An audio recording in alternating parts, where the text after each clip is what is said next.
Hello everyone, it's the next video, surprise! Anyways, apparently I'm in a mood to read poetry and share my poetry today.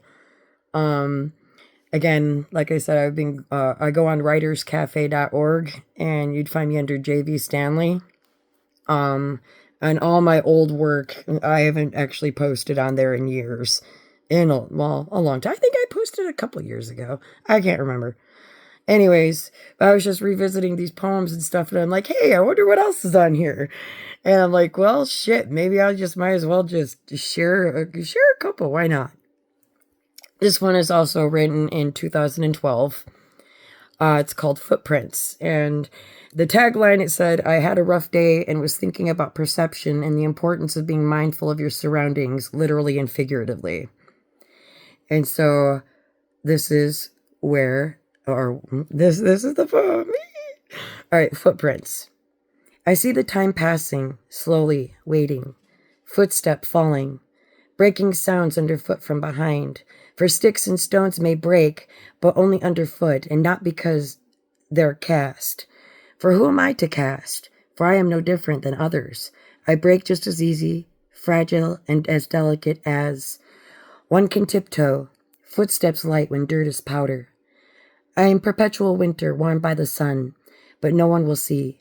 For at first glance I'm seen as a trail in summertime, neat in a row, the trees along my path, shouldering the burden of leaves and branches as they stretch, reaching up as though in praise of sunshine, in lieu of the trickle of the cool water that sustains them. Footprints, easy to hide, easy to cover, and easy to leave behind. Everything green, alive, the sun warm playing songs upon my skin. You can hear the rustle, the subtle sounds of grieving, the whispers as time changes all, stirring up windows and billowing curtains. The trees relinquish their burden. Falling are those that appear light, that amass so heavy over time.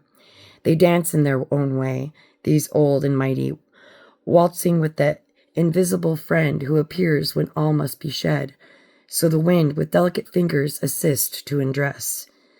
And though the sun shines light, its perception remains false, for nothing can truly remain warm without some cover.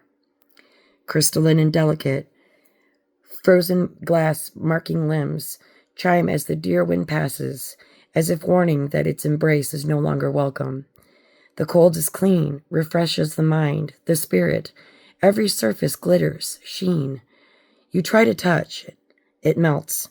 You try to embrace it, it changes, transforms until it's a part of you, covering what you had exposed to it, until new friends, sun and wind, come to slowly bring it into the fold.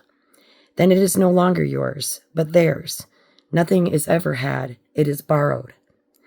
If one understands fragility, then one will know that the path has drifted somewhat. One cannot tiptoe without those frozen twigs snapping underfoot, accidental breaks that one does not search to avoid, usually eager to get to their destination, stomping through, cutting trails and leaving behind footprints as they wade through the drifts. Their heads hit a branch, shattering the delicate song of the trees, their soft chime muffled. Rough and unkempt these steps, hollow and unfurled, transparent. Bare feet numbed by time spent waiting. Take a tentative first step, remembering where all had fallen. Imagine it within the mind. So easily this path can be forgotten, the ugliness of it, how hastily it was created. The snow a puff, and then it's gone.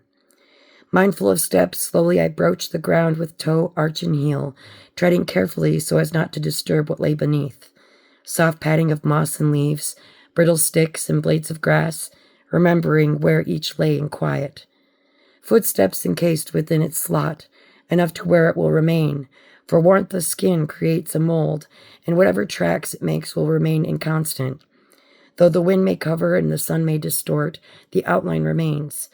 Tread carefully through what is delicate, for how you tread is how you will remain. Footprints always have a way of leaving their mark. Let me know what you guys think in the comments. I'm getting nostalgic here. Let me know what you think in the comments. I wrote that when I think I was like 32 when I wrote that. I'm 45 now. Well, almost. I don't want to age myself a little bit prematurely. I'll be 45 in October. So I wrote this one when I was 32, and it turned out great. And it's cool and fun seeing and reading through my old work because it brings me back to that point where I wrote it.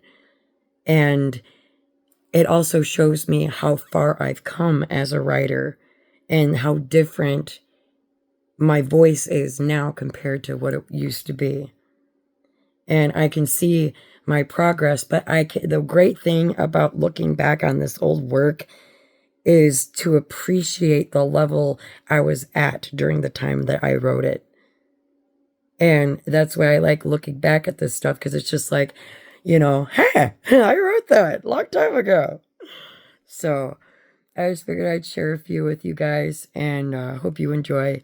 Again, let me know what you think in the comments below. Like, share, comment, subscribe, and thank you for listening. Bye.